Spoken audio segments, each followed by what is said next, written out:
आराराही चौराए दीनानाथ सुरहिया गाई के दूध।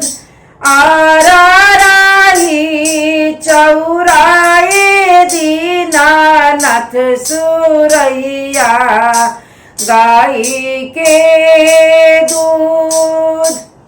अरे पीना ले हुए दीनानाथ सुरहिया गाई के दूध। अरे पीना ले हुए दीनानाथ सुरहिया गाई के दूध। अरे काई से के पिए माता सुरहिया गाई के दूध। अरे काई से के पिए माता सुरहिया गाई के दूध।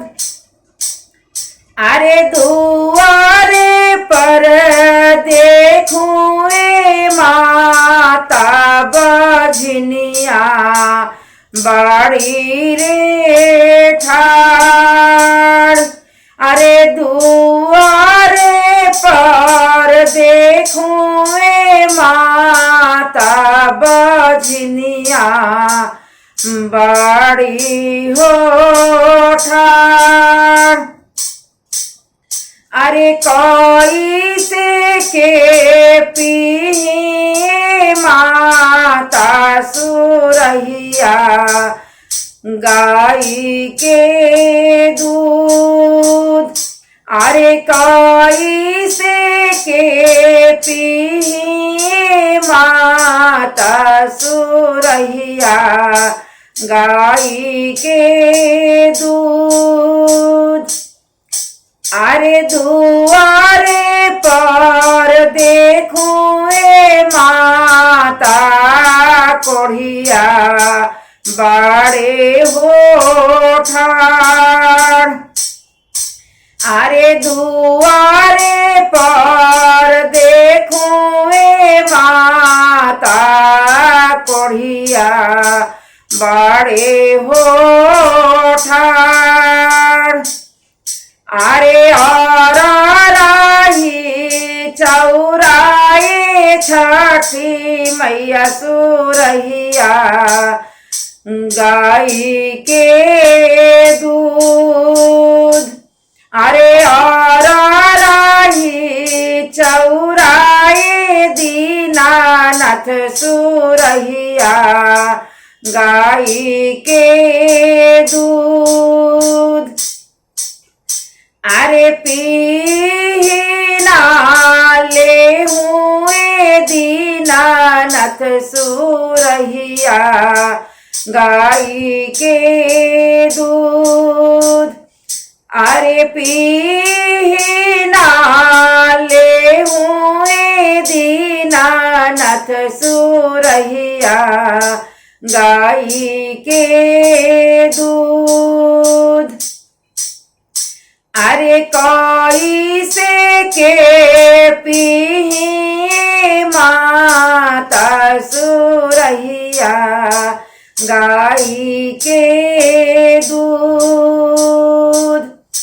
अरे कोई से के पिए माता सुरहिया गाई के दूध।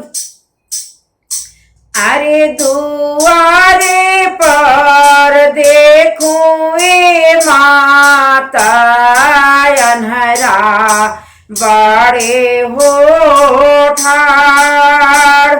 अरे दुआरे पर देखूं माता अनहरा बड़े हो ठाड़। के पीऊँ माता सुरहिया गाई के दूध। अरे कैसे के पी माता सुरहिया गाई के दूध। अरे दुआरे पर देखूं माता लंगड़ा बाड़े हो ठाड़। अरे दुआरे पर देखूं माता लंगड़ा बाड़े हो ठाड़। अरे अनारा के आँखी हो दी लंगड़ा के गोड़। अरे अनारा के आँखी हो दी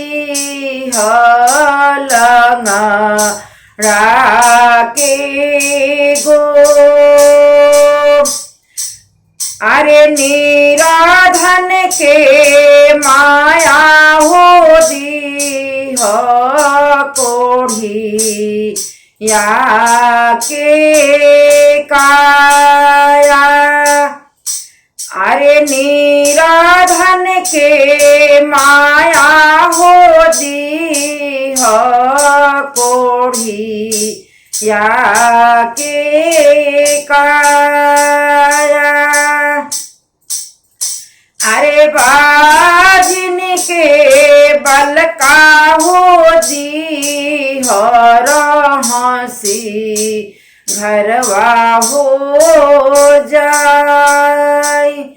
अरे बाजिन के बल का हो दी हर हंसी घरवा हो जाय।